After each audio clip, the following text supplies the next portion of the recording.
up, everyone? Here's Ivan from Darkglass, and I'm here with Riccardo Oliva, the bass player of Matteo Mancuso. Yep. Thank you for joining us. Thank you, Ivan. It's a pleasure. It's a really a pleasure to meet you and to be here with Anagram and with Darkglass, man. It's been crazy to travel and tour with Anagram. Yep. Glad to hear that.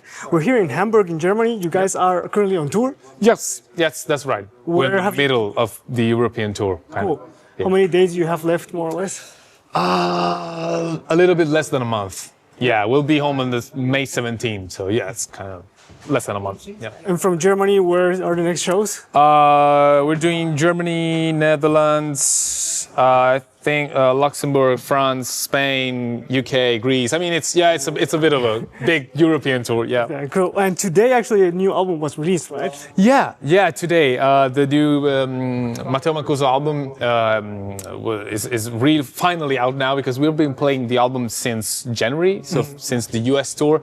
So it was a big spoiler kind of the whole record. But yeah, finally it's out today. Today it's all like streaming platforms and stuff. Yeah. So and I fully recorded also with the Anagram. So, amazing. Yeah. Cool. I used the Anagram in studio, and it was cool. I mean, I didn't use any sort of particular effect or kind of stuff, but I used the EQ, compression, and amp simulation. So the kind of bass preset was already. I'm glad to hear that. I told you I'm honest. It was really cool. Great. And you showed me before your preset that you were using live. Yeah. Could you maybe show us some of your sounds, how you use the Anagram, and demonstrate a bit how you do your entire setup? Okay. Yeah. Okay. So the kind of standard preset it got like EQ, compression, and amp simulation, even if I have an amp today, and just the gain to adjust the volume outside, because maybe sometimes the front of house requires more gain. And I'm not a fan of adjusting the main, like the master knob of the Anagram, so I just like to have a separate gain control, even for different volume stages of the presets. So basically, like the standard preset sounds like just.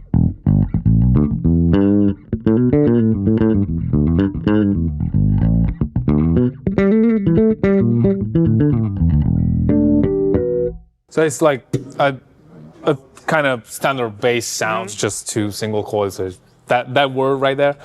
And the only thing I change here in the bass using the same preset is when I solo, I just switch to the bridge pickup. Yeah. I'm not a huge fan of only bridge pickup, but in big venues, it helps like have a clearer sound, and it's.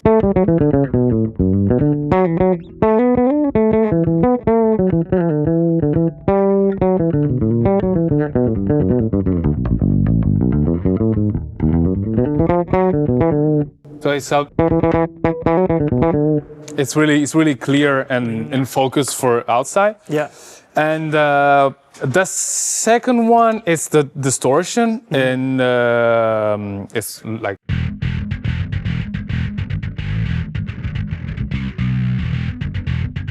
But yeah, it's just a basic distortion and overdrive with the gate, obviously. Yeah. And yeah, it's when I use it for some heavy section in unison with the guitar. Okay.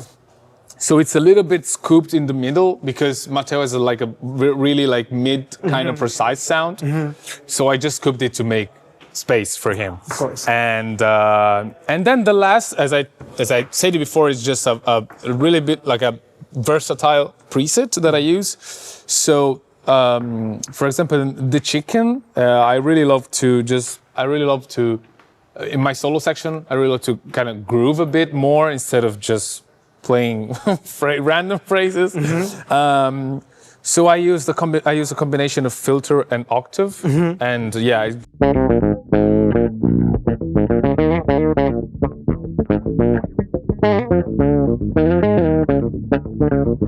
It's a bit gritty because of the filter. And sometimes I like to change and use delay and reverb for even if it's a little touch of delay and reverb, because otherwise it gets washed out so easily. And sometimes I use this delay and reverb with the whammy pedal, and I switch to the full neck pickup, and maybe I cut out some tones to get the.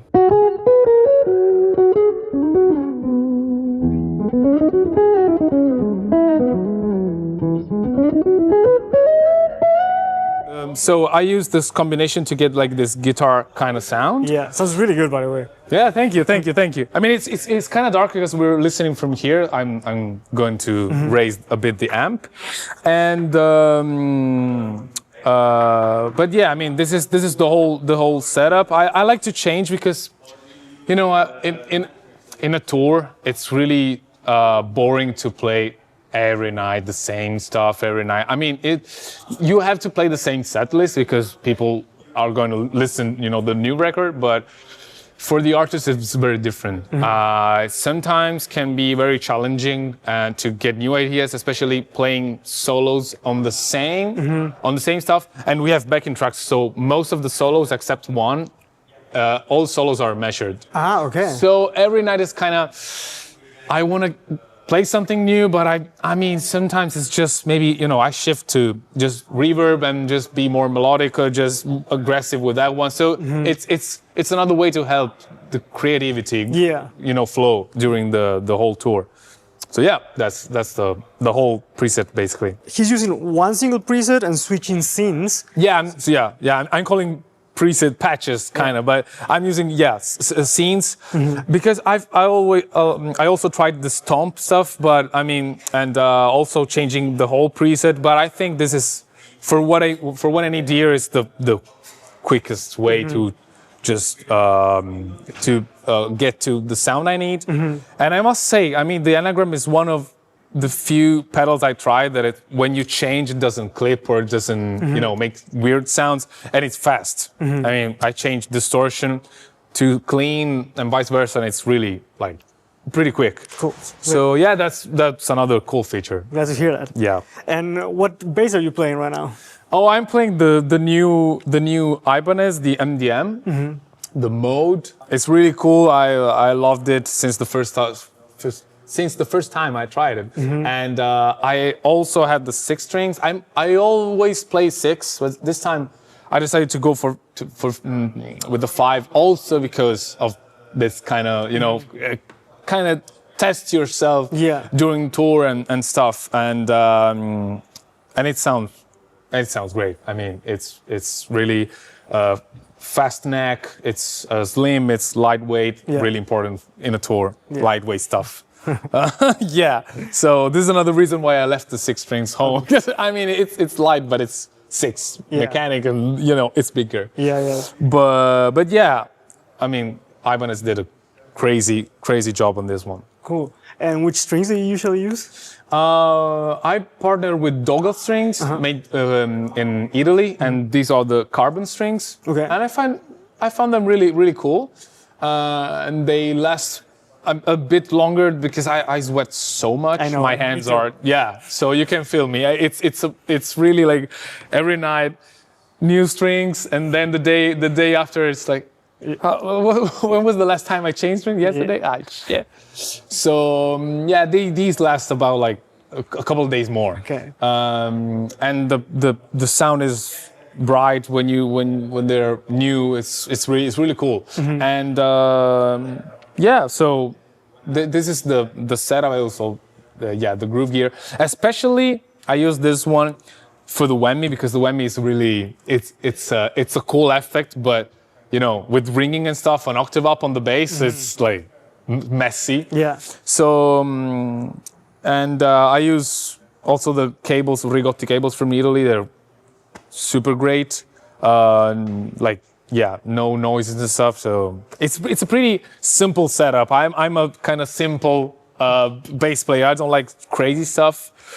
I mean, on bass. I write a lot of music. I produce a lot of music. And in that section, I'm crazier. But in the bass, I like simple stuff. Sounds great. It's okay. Yeah, I mean, I think there's an argument to be said, especially when you're going on tour. to keep things simple, and that work, right? Yeah. You need reliable stuff because you cannot test stuff on tour. So that's why I'm using like 2 pedals. I mean, this is a beast, but yeah, a whammy and the anagram, because I know that I can rely on, and it's gonna be like, second tour with this one. I think second or third. I think no, second. I did like US and Europe. Great. And speaking of touring, how do you usually prepare for a tour? Because you mentioned the solo sections that are predefined in duration, and you have to improvise and solo. It's really hard to. I mean, I'm weird in this kind of work. For a tour, the first thing I put in my backpack is Steam Deck console. Yeah, it's like one of the first. Because you need that moments on tour. But musically speaking, I like to challenge myself. I like to even this is a topic and that me and Matteo we speak a lot on in this regard, like taking risks on stage, and because what we play is every day kind of the same except for soloing, obviously. Okay.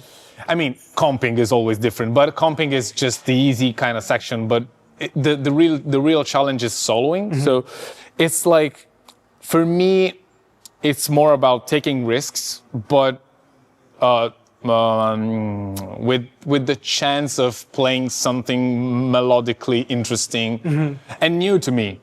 The thing is that when you go in an area that you don't know, 2 things can happen. You make a mistake, or you rely on muscle memory and you play the same stuff you're used to play. So it's a mix of stuff. When I fuck up like 2-3 times, I go, okay, it's muscle memory time. It's just when your brain is foggy and you can't just focus.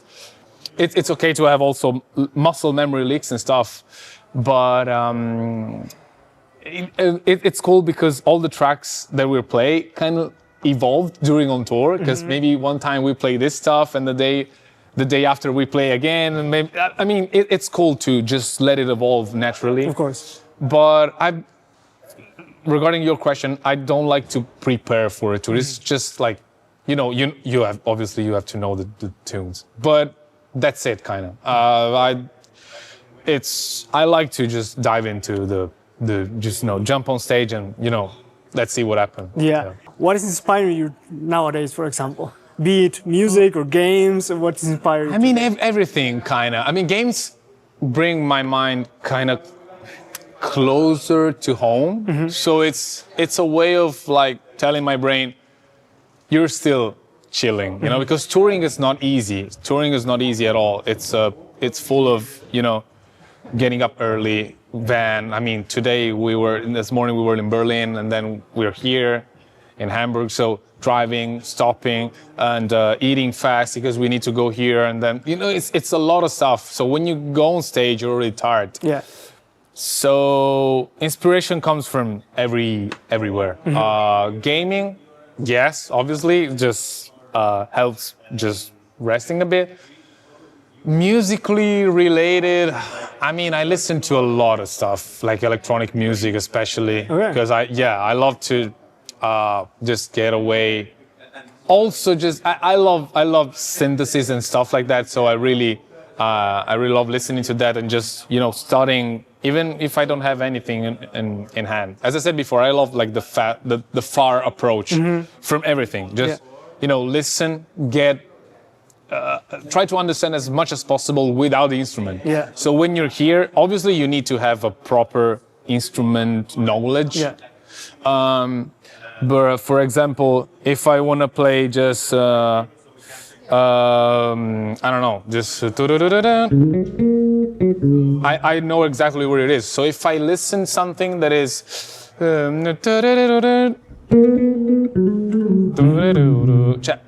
I know where it is. So the more my ears listen to music, the more kind of can play stuff. Yeah. Obviously, it's not that easy, but I like this process. So every kind of music stuff that I listen to helps me developing a melodic.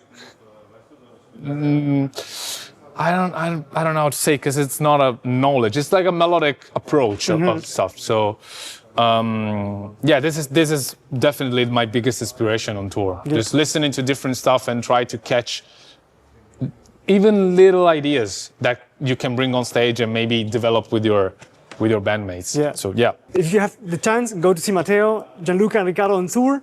They're touring Europe, Germany, Netherlands, UK. Yeah, I mean, all Europe we're going to be around. So yeah, it's going to be a pretty cool tour. Yeah. But yeah, we're going to be on the road since mid-May.